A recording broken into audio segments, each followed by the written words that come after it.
Selon l'évangile de Luc, chapitre 10, versets 30 à 37, Jésus dit: un homme descendait de Jérusalem à Jéricho.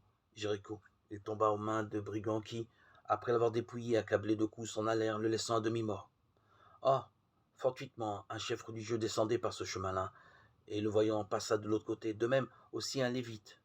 Mais un samaritain allant son chemin vint à lui, et le voyant fut ému de compassion. Il s'approcha et banda ses plaies, y versant de l'huile et du vin, puis le mit sur sa propre bête, le mena à l'hôtellerie et prit soin de lui.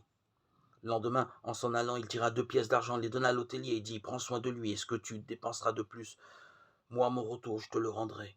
Lequel de ces trois semble avoir été le prochain de celui qui était tombé entre les mains des brigands? Il dit: c'est celui qui a usé de miséricorde envers lui. Ce récit à la portée d'un enfant nous fait comprendre la profondeur du dévouement de Jésus pour nous atteindre.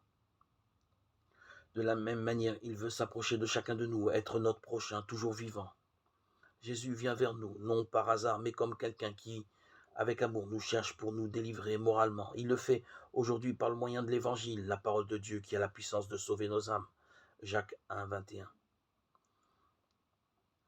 Ce message voudrait être comme un peu de cette huile et de ce vin qui apporte délivrance, guérison et aide par la compassion de Jésus. Je te loue, ô Père Seigneur du ciel et de la terre, parce que tu as caché ces choses aux sages et aux intelligents et que tu les as révélées aux petits enfants.